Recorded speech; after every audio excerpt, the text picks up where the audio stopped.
Welcome to Brew Crime, the podcast where we drink brews, talk crime, conspiracies, whatever catches our attention. This is Mike and my co-host. Uh, d- uh, I'm JT. Just Yes. JT. And I'll save the bloopers for the end, but I've had a couple beer tonight and I might have Yeah, messed up a couple times. I like how you said a couple beer. Just one, Yes. a couple beer. Well, technically the plural of beer is still beer, right? That's fair. I had a lot of beer. That's true. Yes, it's true, right? I usually say beers because usually it's different beer. But today, Yeah. most of it was the same beer and they were strong. And whoops, Whoopsie. whoopsie. But we are continuing on with our crimes of New Brunswick.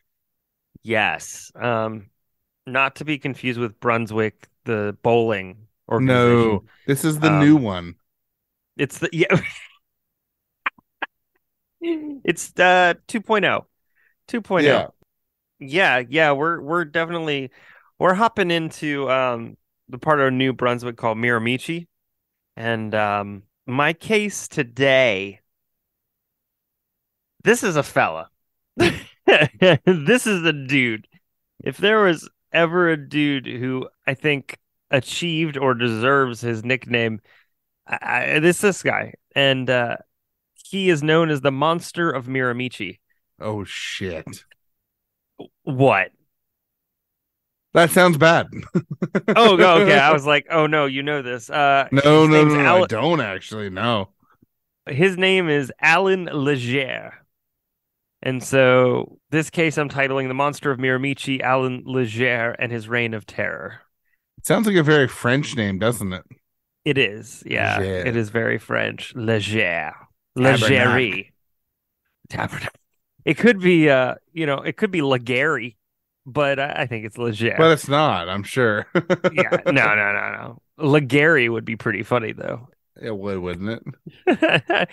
Yes, and you'll notice that I'm not reviewing a beer, and there's a good reason for that. I can't drink much any longer. I'm on a medication that, tells my body that if I have one, it feels like I've had eight. And so that doesn't bode well for podcasting. No, no, doesn't.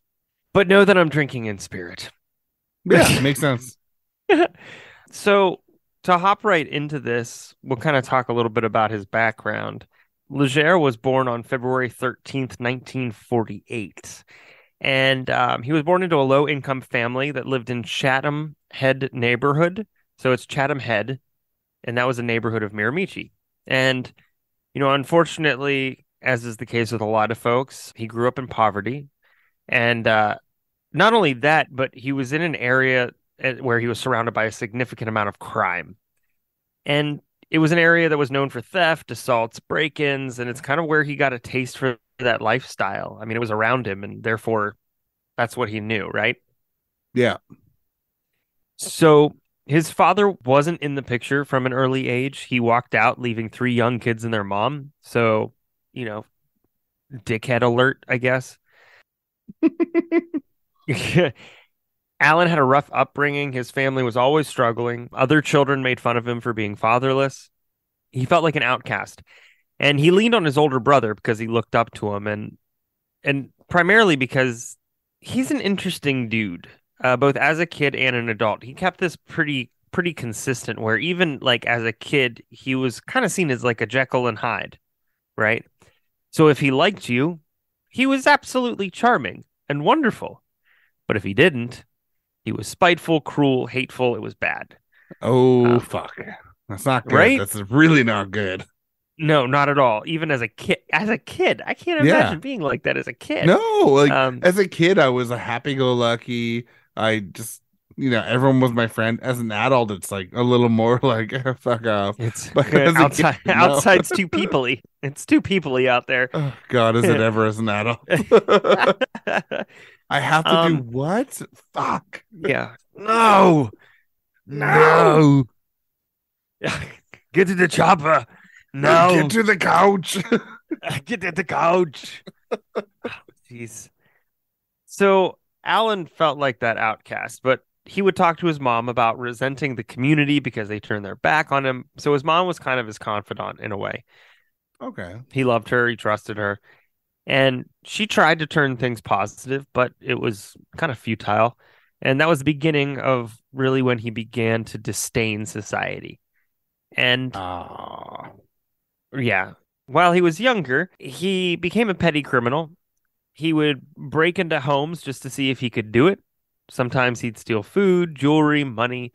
He was well known by the police and was in and out of jail as a kid. He was, like I mentioned, unpredictable and violent. And he was forever changed. There are those chapters in our life where, you got to turn a page. Yeah. Unfortunately, he turned the wrong page. But when he was younger, his older brother, who he looked up to, was hit by a truck while he was crossing a bridge.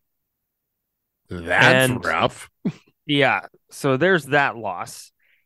And then in response, from the grief that his mother felt, she turned that into anger towards Allan in a way in which she used to tell him that the wrong son had been killed. Oh, that is awful. Yeah, and that was it. I mean, his only friend or the only person he liked turned on him, his mom, and he thought he wasn't wanted any longer. So he did what at this point he's kind of a little bit older, but he did what anybody else would do, right? He just kind of decided to move to Winchester, Ontario. And Winchester's an hour south of Ottawa.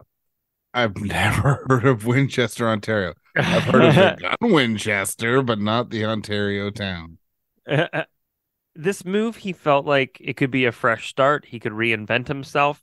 And for a bit, he tried to. He worked as a car salesman. That was his only legit job ever. It didn't take long for him to realize he couldn't make as much money doing that than the other thing, right? Yeah. Obviously, you can always make more money when you break the law, but it has Yeah. a end date. Not if you're good at it. Even when you're good at it, there is an end date. It just might be a decade down the road. It's You true. never know, right? Right, right. So he looked for other ways to make more money and he started back into petty theft. He broke into homes, stole cash and valuables like before. Sometimes he was caught in the act. And if he was caught in the act, a lot of times he'd get beaten and ridiculed, but that just made him Jesus. angrier, right? I can't imagine somebody breaking into my home and me just being like, don't take my TV remote. Like, Yeah. I just Well, can't. hey, this is Canada where you can't shoot them. It's very true. No arguments for me on that Yeah. one. Because you shoot a person that breaks into your house in Canada, you go to jail too. Ah. So, because of that, this is where he decided that he would target a more vulnerable population because, Oh. he's a great guy, a real man's man, where he's targeting seniors and people with disabilities and those less likely to fight back overall. So trash human. So, trash human, yes. Just one day I'd like to have a not trash human on the show, but then we wouldn't have a show. So, That's where we do a uh, history show. right. So trash it is, wading through the dumpster. In Ontario, he met a woman. He got married. He had two children, but he had several affairs and they divorced after a few years. Whoops. Oops, kabibbles. So when he was in his mid 30s, he was tired of fitting in. Just like, he just didn't want to be that stubborn puzzle piece anymore. He said, forget it. He hated his job. His coworkers made fun of him. He turned 37. He left the job, moved back to Miramichi Valley in an area called Black River Bridge. And I've got a couple of quotes here about him. A local journalist said people who he liked felt that he was bright and had potential. People that he didn't like, they were afraid of him. And so you see that Jekyll and Hyde thing coming through. Yeah, absolutely. Makes sense, right? Because if someone likes you, you're going to be like really friendly and everything. And if someone doesn't like you, it's easy to be really standoffish. And if you're not really a nice person, it's easy to be that next step above, right? Right. What is interesting to me is that, he really portrayed himself to people he liked as like this very on this end of the spectrum, on like the far end. And then if he didn't like you, I mean, he just went straight over to the opposite side. There was Yeah, like no in the middle, you know? yeah. It's two faces and nothing in between. Right. Yeah, literally. Right. Nothing in the old noggin. The same journalist said he enjoyed feeling in control and power because he didn't have much else. He didn't have the breaks in life that, quote, the Richies, as he used to call them, had. And there was some documentation that might explain some of his choices. But again, this is one of those cases where we talked about in the last episode. Like a lot of people go through some of this stuff, which is terrible, but they don't become what he did. Scumbags, yeah. Right. There's documentation that he might have been a witness to his mother's sexual prowess, is the way that they put it. Oh, Jesus Christ. Right. So his mom liked So, to fuck around, and that was what caused him to yeah, be a douche canoe. No, fuck you. yeah. I mean, you know what? Don't be sexually active in front of your children. It's just not really that cool. But Right. it's not a reason for your kids to kill. So if they use that as a reason, fuck them too. Yeah, and like a forensic psychologist that wrote about the Legere case said adolescent boys need to see their mothers as asexual. It's very, very difficult for an adolescent boy to see their mother having sex, even with their father. But when an adolescent boy sees his mother in a very sexual way, it's enormously destabilizing in their psychosexual development. I don't think any children really want to see their parents have sex. It Yeah, is shocking to see when you're younger, especially. And yeah, regardless, like all parents are asexual and had you as immaculate conception. right, Same time, right. like Yeah, that doesn't cause you to be a murderous psychopath. Like maybe give no, you a no. bit of a fucking complex, but that's it. You know? Like, just like say ew and then walk out. Yeah, But like don't talk about that again, please. there's a freaking reason it's called bumping uglies. It's ugly. Um, Parents, it's through asexual reproduction. Come on now. it's true. It's true. They grow and then they just separate. Yeah, it Um, just splits. Yeah, it's mitosis. I don't do exactly. science, so I don't know. No, that's right on. Right, I've watched Evolution many times, and if Okay. David Duchovny's movie Evolution taught me anything,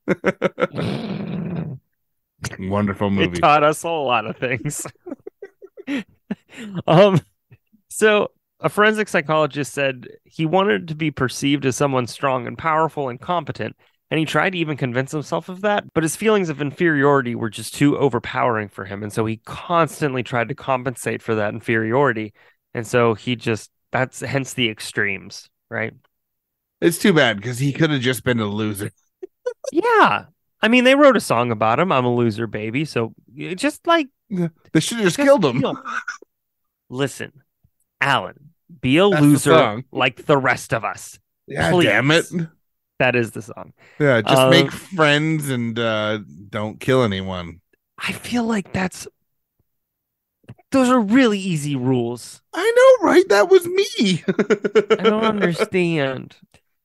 So Legere's first known victim was John Glendenning on the evening of June 21st, 1986. I was very young. So after disconnecting the power to the Glendenning store, Legere and his accomplices, something about we pick cases where our guys had accomplices. I don't know Yeah. how we both did that, but we did it. And Um, my accomplice didn't actually get any time, unfortunately. But yeah, that was a tad weird, weird. yeah. So he and his accomplices Todd Matchett and Scott Curtis broke into that store. After repeatedly beating John and his wife Mary, the trio fled the scene. I think there was also some sexual assault as well. I did not write it in here, but I do remember reading it. I don't know why I didn't write it in here. Because gross, but also Yeah, yeah. because again, easy rule, don't be a dick, Don't be an asshole. right? Yes. So they left the scene. Mary actually regained consciousness and immediately discovered that her husband had been beaten to death. Oh fuck.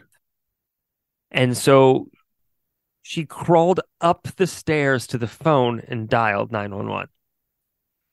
She's a fucking hero then. For real. The dispatcher spoke with Mary on the phone until the emergency forces arrived and police tracked down the three and arrested them. Good. So, yay. Matchett pleaded guilty to murdering John Glendenning and brutally beating his wife Mary. Curtis and Legere were convicted at trial. I'm thinking Matchett pleaded guilty and offered testimony. Probably, yeah. Here's just some of Legere's MO. These are some of the things that he did. So Legere targeted random couples and houses in various places all over New Brunswick. And when he found a suitable target, he would burglarize houses and then he would beat to death the inhabitants, or he raped the females, or severely wounded. So he was very all over the place. Yeah, not good. Yeah, he was also known to set fire to scenes before fleeing, and he was known to have stabbed, strangled, asphyxiated his victims on some occasions, and he also robbed, like I mentioned, some of his victims. So he's got a cornucopia of things that he does. Yeah, a horn of plenty, and it's terrible horn of plenty. Oh yeah, it's a horn of plenty full of dog shit. Yeah. Like truly. So Legere was serving his sentence at the Atlantic Institution Maximum Security Penitentiary in Renault Quarryville under the responsibility of the Correctional Service of Canada, CSC. And on May 3rd, 1989, Legere was transported by CSC personnel from the penitentiary to the Dr. Georges L. Dumont Regional Hospital in Moncton, New Brunswick, for the treatment of an ear infection. Which That must I'm have not been gonna one lie, serious fucking ear infection. this dude, the fact that I mean, definitely get it taken care of, but the juxtaposition between the two is just Yeah. hysterical. So Legere managed to convince the CSC personnel to let him use a washroom at the hospital alone, and there he picked the lock on his handcuffs with a homemade key he had hidden in a cigar. What the fuck? How do you have a cigar? He then used a piece of television antenna that he had concealed on his body. I'll What? leave that to your imagination as a weapon. And he held the officers at bay with his television antenna before fleeing the building. I'm so confused. How did he have a cigar and a television antenna? He was in I maximum don't. security prison. I'm wondering if what this was, though, is when it's the Oh, key in the cigar. I'm wondering if this cigar was basically like a plastic wrap to look like a cigar. Do you know what I but mean? And what? then it's right up the old Again, butt. there's no reason someone in maximum security prison would have a cigar or, like, yeah, they can smuggle cigarettes in, blah, blah, blah, blah, blah, but a cigar? Like, really? I don't Oh know, my man. God. Legere escaped the hospital property, and through a combination of carjacking and motor vehicle theft, he was able to evade recapture. Of course he was. And Legere was at large for a period of 7 months. And Holy during that time, fuck. he committed 4 additional murders in and around the towns of Chatham, Newcastle, and adjoining communities. Why the fuck are our cases so tied in? Like, scumbags that got to like go out and keep doing it over a bunch of time. I know. Have you ever seen this guy before? No, I haven't. Oh, he is everything you'd think about. He is and more. Give me 1 second and I will find a picture really fast. Horrifying, I'm sure. Ideally. All right, I sent it. I sent the link to you. It should open up. Oh wow. You see what I'm talking about him? He's just a Yep. mess. He's just as is that album cover. Boy, I've learned a lot. He really looks like a bad like 80s porn star. Right? He kind of looks like what's that guy's name? You know what? He looks like an 80s porn star in the one photo you sent, and the other one he looks like kind of like he might have a bomb ready to go. Yes, no, that's absolutely true. 100%. I'm trying to figure out who he does because you mentioned it, and now I'm trying to think about who he actually looks like, and I'm having a really hard time remembering his I don't know. name. Ron Yep, Jeremy? that's him. Is That's exactly who I meant. it? He looks like Ron Jeremy. The guy who was charged with rape multiple times, and then all of a Which sudden had dementia or something. we And should probably cover him at one time. we should. Oh, There's more than a absolutely. little true crime in porn. Yes, yes, that is going to be a very, very deep dive. Yes, we might have to do more than two Wink, episodes. wink. Uh, Yes, yes, yes, yes. oh, it's Like, gonna take, yeah. you know, 12 inches of it. We listen, it's gonna be our magnum opus. I'm proud of Oh myself my for that one. God. We'd have to invite a couple of friends, and they'll all have Yeah, cases. There's so many. yes. Okay. So he's escaped. He's escaped. Back to the murder. He's escaped and he's committed more crimes. So here's the first one. On the night of May 28th, emergency response teams in Chatham, New Brunswick, a town on the Miramichi River, were dispatched to the home of Annie Flam, age 75, and her sister-in-law, Nina Flam, age 61, owners of a small neighborhood grocery store. The upper part of their house was in flames. Firefighters found Nina Flam semi-conscious at the foot of a stairway. Annie Flam's remains were found in the fire-damaged ruins of her bedroom. Both victims had been severely beaten and raped. Oh, fuck. Fire investigators concluded that an intruder had deliberately set the blaze to destroy the crime scene. Forensic investigators retrieved hair and semen specimens that they hoped could be tested for DNA evidence. However, at that time, the science of DNA testing in criminal investigations was still new. Canada's first DNA testing facility in Toronto was not yet in operation. Oh, brutal. I hate Yeah, that. Like, understandable, obviously, but it's so brutal that it just wasn't ready yet. right. And so the RCMP took over the investigation and saw similarities in the Flam and Glendenning cases. Legere was their principal suspect, though they couldn't yet prove he was connected to the crime. On June 2nd, a Chatham contractor found a pair of men's glasses at a site he was landscaping very near a home whose occupant had surprised and chased away a burglar the previous day. The glasses were identical to the ones Legere had been wearing at the time of his escape from custody. The Canadian Oh, Crime Stoppers Association offered a $2,000 reward for information leading to Legere's arrest. Police received tips that he had been seen in places as far apart as Fredericton and Toronto. However, they believed he was still in the Miramichi region. The for district was for plagued. non-Canadians, that's actually a pretty big area. It really Yeah. is. Yeah. So, like, and this is typical. You bring something up and then everybody's memory, because it's fresh, they're just like, oh, I thought I saw him. And so they call in. And it's better to call in than not call in, but they're calling in from Fredericton and Toronto and saying, I've seen him, I've seen him, I've seen him.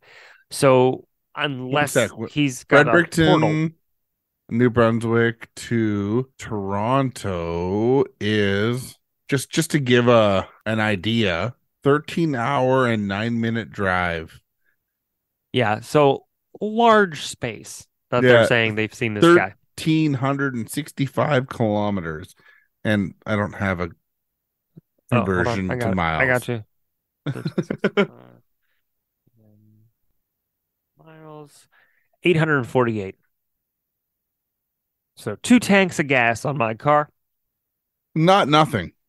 No, not nothing at all. So they really thought, though, that he was in the Miramichi region still.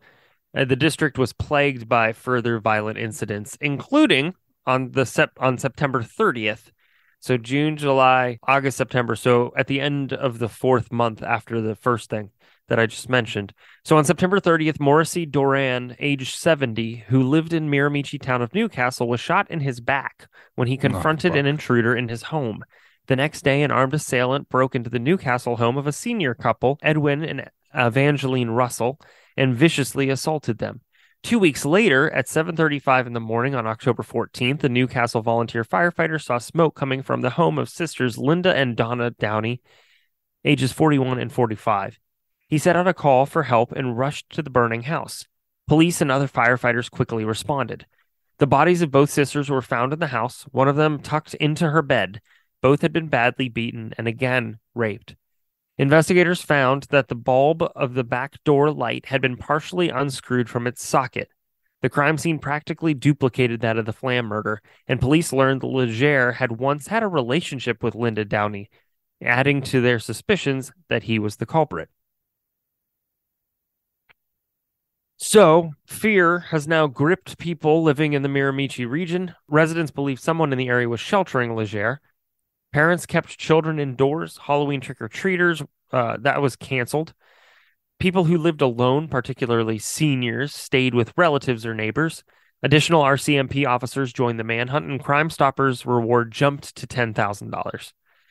People who had never before locked their doors did so now, and some bought guns. On the evening of November 16th, a parishioner went to the priest's residence at the Blessed Virgin Mary Church in Chatham Head, New Brunswick, after 69-year-old Father James Smith failed to show up for Mass. He found the priest's battered body on the floor in a room spattered with blood. The rectory safe had been broken into, and Smith's car was missing. So, something that the forensic psychologist that I mentioned about Legere, he commented on his rearrest. Quote, Legere only wants to display his violence and aggression where he knows he can win.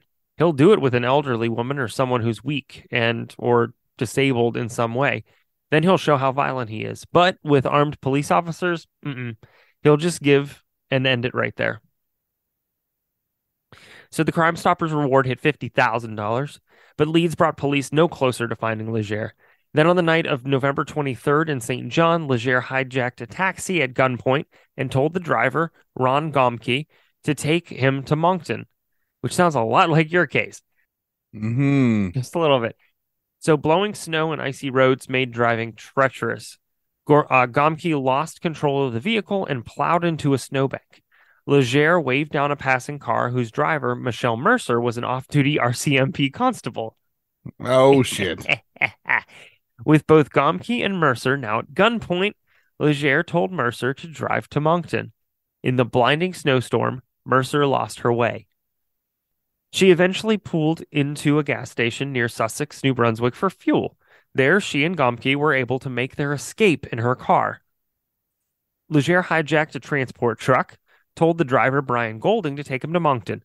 Meanwhile, Mercer had reached an emergency telephone. Police poured into the area and set up roadblocks, and on the morning of November 24th, police stopped the truck near Newcastle. Legere surrendered without a struggle. Whew. That's a good thing. Yeah, so in August 1990, Legere was convicted on charges pertaining to his escape and sentenced to an additional 9 years. His trial for the murders began with an indictment in November of that year. Now, remember that DNA? Yep. Well, by the Sure time do. Legere had his trials in 91 for the Flam, Downey, and Smith murders, the DNA lab in Toronto was in service. So Legere's trial featured the first Canadian uses of DNA fingerprinting to convict rather than exonerate. Damn. Yeah. So in November of 91, Legere was convicted of the murders committed while he had been at large. In 2015, Legere was transferred from the Super Maximum Security Penitentiary, or the SHU, in Saint-Anne-de-Plaine, Quebec. Going with that. Yeah, I don't know. French. Meh. French. But then he was sent to the Edmonton Institute in Alberta, where he currently resides. Legere was classified as a dangerous offender, a designation for Canada's most violent criminals, considered likely to reoffend. In 1996, the city of Fredericton shut down its old jail, and in 99, the building was repurposed into a science museum. Here's my favorite part. The cell which Legere was held in during his 91 trial is now used for an exhibit on DNA fingerprinting. No way. Yep. So we're looking at 1, 2, 3, 4, 5, 6, 7, 8, 8+ victims. I spoke about 8 of them today. There could be more. Yeah. Because, his escape was followed by just a rash of assaults and robberies and auto thefts. So that's my case. That's Allan Legere. He's a mess and a half. Yeah, he I don't is. know, man. I don't know. This just a terrible person. But I love the fact that he couldn't be found due to the DNA not being open, and then by the time he was actually caught, DNA was open, and he was the first one to be convicted instead of exonerated. Right? So, That's amazing. Yeah. yeah. So, New Brunswick, what's the deal? You need some more original criminals because those stories sounded the same. They did sound similar. Yeah. And, it always amazes me when these small provinces, small places have these really, really fucking rough criminals because whenever you're in a small town, all you hear about is like friggin' potted plants being stolen. Like, it's true, right? Like, Yeah. I just pulled it up on Wikipedia right now quickly. Yeah. So, New Brunswick, as a Hmm. province, Hmm. the land area is only 71,450 kilometers squared or 27,590 square miles, which is pretty fucking small. Yeah, that's pretty small. With a total population of 775,610. Like, we're talking tiny. Yeah, It's very much it's so. ranked as the eighth province in Canada. Oh, So did you say eighth? eighth, yeah. I could have sworn you said the ain't province, and I was like, are they planning on getting rid of it? I'm confused. Uh, yeah, it's And for people knowing out there, there's 10 provinces and 3 territories in Canada. So it is the eighth province for population. mm, And that's even mm, crazier that there's 2 less, right? yes. Well, Alan, I feel good saying go to hell Yes, for all the shit. absolutely. That's my case. Hopefully everybody didn't enjoy it, but learned something. Yeah, exactly. Mm. Well, we hoped you enjoyed learning about some of the crimes in New Brunswick, a very small province here in Canada, and 2 really ridiculously awful cases, which you don't expect from a small province, small town. Hmm. Like you just don't. But thanks for tuning in. Yeah. You can find us on all social media platforms at Brew Crime. We have a Facebook group at Brew Crime the Group. If you'd like to support us, head to patreon.com/brewcrime now. Money goes towards upgrading equipment and making the show that much better. You get 1 bonus episode a month, as well as early ad-free access to our episodes. The show to our Patreon supporters, True Crime Nana, Jay is Rad, The Faves of Our Lives, and 3 Beers In Podcast. Peace. Bye-bye. All cases on Brew Crime are written by Mike and JT or a writer we credit on the episode, and sources are put into our show notes for each episode. We always want to give credit to the people that research the cases we talk about. Check out our store at tpublic.com/stores/brew-crime-podcast, where you can purchase gear like t-shirts, phone cases, stickers, pillows, and all kinds of other cool stuff. Brew Crime's intro was created by Mike using Creative Commons Attribution licensed audio from purple-planet.com, soundbible.com, and freesoundeffects.com. Logo designed by Ben Greenberg. Thanks for listening to this episode of Brew Crime Podcast.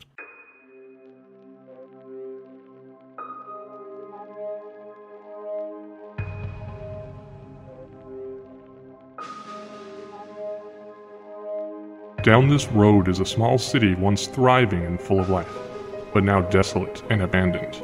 Well, abandoned save for the horrors rumored to reside within, which I presume is why you're here.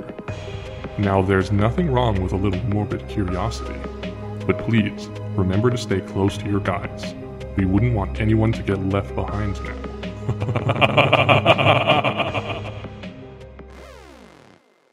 Hello and welcome to Nopeville, the city filled with all the terrifying and horrible things that make you say nope. Nope. We're your tour guides. I'm Jen. And I'm Christine, and we invite you to join our tours through the city, including all things paranormal, true crime, and supernatural. From haunted places to possessions, From serial killers to cults. from zombies to cryptids. You can find out more on our website at nopevillepodcast.com. And catch a tour today wherever you get your podcasts.